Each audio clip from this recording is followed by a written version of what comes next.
Well, what can I say? Just as Game 1's excitement was still humming in my ears, Game 2 of the Stanley Cup Finals proves me wrong. I thought Game 1 would be the height, but Game 2 was even more incredible than the last. And of course, with two teams so evenly matched, it's the Panthers who would be victorious as my fellow Haligonian, Brad Marchand, the Rat, gets the cheese in front of Mom and Pop in Edmonton in double overtime. And speaking of dear old mom, I don't know if Brad's getting any Christmas gifts this year because after the game, he said you have to put a muzzle on her if you don't want her to cheer so loud. But yeah, as for the goal, Brad's second of the night. You almost want to give the guy a cleaner look because under pressure, he's great. Skinner is thrown into chaos and the puck sneaks through. 8 minutes into double overtime and the Panthers tie the series. I mean, what a selly for Brad. He's not beating the rat allegations on this one either. It looks like a scene straight out of Redwall, and you could feel that one from all the way deep in the sticks of Tantalon. He ties the series up. But this was a great game all around. The first period, just like Game 1, had the boys coming in hot, scoring 5 in total in the first 12 and a half minutes. Sam Bennett would score his 13th of the playoffs, continuing his crazy hot streak. He would also continue his hot streak of trying to take out goalies each round.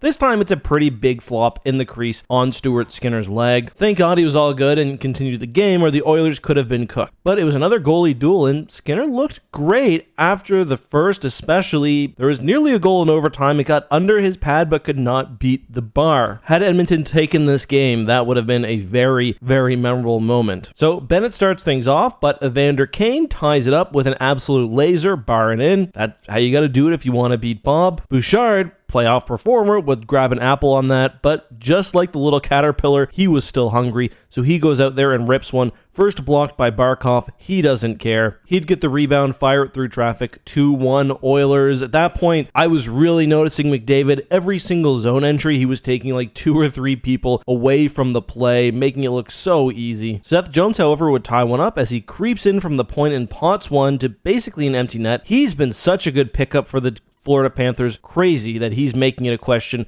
of who was the better pick at the deadline. I mean, it's obviously Brad, especially with how this game has ended, but Jones has been playing a ton of minutes. He's really lifted his game, although he has had some questionable moments as well. But then Sam Bennett would get a penalty for that already mentioned leg flop, and McJesus and Draisaitl go to work on the PP and score what must have been the most beautiful goal of the playoffs. McDavid in this final round has been out for souls. He goes past the first man, splits the D with the toe drag, catches the Panthers with their jaws dropped, sliding it over to Draisaitl for the finish, and the Oilers regain their 1-goal lead. Just an incredible highlight reel goal. McDavid is on another planet right now. That would be the end of the first. In the second, Florida ties it up as Kulikov gets on the board. Then Bradley, let me reintroduce the Rat King. He scores his first of the game on a short-handed breakaway. And just like that, the Cats take a 4-3 lead, and they would hold it as long as they could, but were no match for the eldritch horror known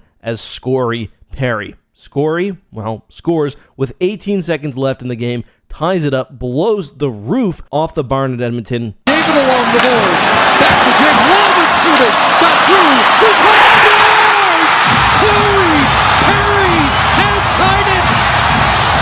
Classic Perry goal, hanging out by the net, getting his grease, paying his bills as he fills the net. Just a wild one. Brandon and I were thinking we might actually get a video out last night if the game ended on time, but of course it goes to not just overtime, but double overtime, making us way too sleepy. I gotta say, I really find it cool how we've seen the prominence of older players on these two skillful physical teams. Perry and Marchand are 40 and 38 respectively, and they are such important pieces to their team. It's awesome. But you guys know how overtime would end, and we're back to Florida, tied 1-1. And just 2 games in, we've played 9 periods of hockey basically, almost 3 games worth for the price of 2. But this has been, in my opinion, the most entertaining start to a cup final, just 2 games in. Also, this is a wild stat. After double overtime, who would you guess is the player that logged the most minutes last night? It was McDavid, a forward, leading both teams in minutes, and he didn't slow down. Either way, I'm very impressed by both teams. We'll have to see how it looks in Game 3. Until next time. By the way, you guys know I partner with Rate Game. It's basically like Letterboxd, but for sports. I'm going to give Game 1 and Game 2 of this series 9s. They've been spectacular, even though I would have preferred Edmonton to be up 2-0. Anyway, if you want to check out Rate Game, you can check the link down in the description. You can follow my profile, interact with other fans. It's a ton of fun.